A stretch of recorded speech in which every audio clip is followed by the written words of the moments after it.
là ici j'ai pris un triangle. Alors là pour l'instant il y a un pullback, donc ça a l'air de bien reprendre. Là je prends une position. Voilà, alors là j'ai été un peu vite, c'est pas grave. Ouais, bon, ça dépend évidemment des spreads des différentes devises. Là je suis sur l'euro JP White. Donc là, là en fait, je joue en fait la cassure du triangle en trouvant 5 points, en traçant deux obliques et trouver 5 points à partir des obliques.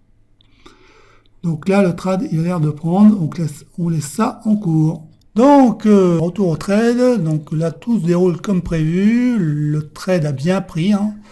Généralement, quand on casse ces triangles, ça fait pas semblant, hein. Les prix, ils décollent vraiment. Donc là, cette méthode, elle est fiable. Enfin, elle est plutôt, ça reste plutôt à des débutants, à des personnes qui ont juste les bases de l'analyse technique, mais qui veulent aller plus loin, puisque c'est une méthode qui ne nécessite pas d'indicateur. Enfin, on peut utiliser quelques indicateurs comme les moyennes mobiles ou Ishimoku, plus pour connaître le sens du marché et pour prendre ses bénéfices. Mais en fait, il n'y a absolument besoin d'aucun indicateur. Il y a juste à apprendre à trouver des points, enfin tracer des obliques à partir de points sur les bougies japonaises, et de trouver des setups de trading et de les exploiter. C'est pour ça que c'est une méthode qui est très simple et qui si vraiment à condition bien sûr d'avoir un money management structuré. Donc là je peux remonter mon stop là. Là je peux remettre mon stop au point d'entrée parce que là le trade est bien parti. Là je sécurise la position. Et puis en fait, bon, il n'y a pas besoin d'indicateur. Il suffit juste de tracer d'un point à un autre et de trouver 5 points pour trouver une setup de trading. Et donc c'est idéal pour les débutants qui veulent pas vraiment une méthode compliquée. C'est une méthode qui est relativement très simple à mettre en place. Il faut simplement travailler les graphiques et avoir une bonne visualisation. Et puis ensuite avoir un money management structuré, c'est très important. Alors là, bien sûr, là, c'est un cas où tout se déroule comme prévu, mais parfois, le marché, il va feinter, il va essayer de vous jouer avec vos nerfs, mais avec un bon money management qui est bien structuré, il n'y a pas de problème, hein, la méthode, elle donne 7 trades gagnants sur 10.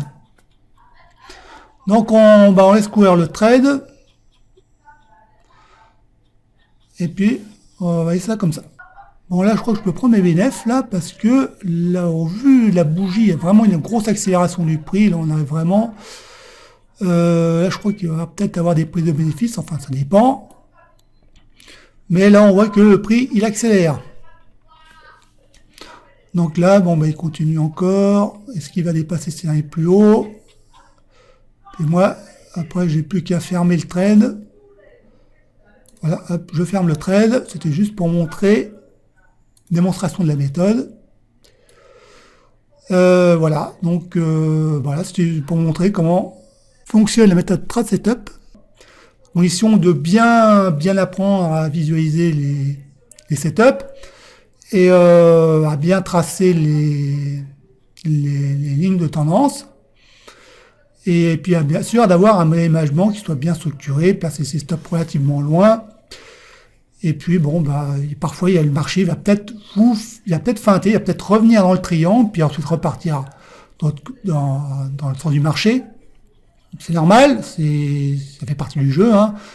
On cherche toujours un petit peu à tromper le trader particulier, mais si on place les stops relativement loin, si vous placez vos stops relativement loin et que vous appliquez votre plan trade, je vous garantis que dans les statistiques, vous allez faire 7 trades gagnants sur 10.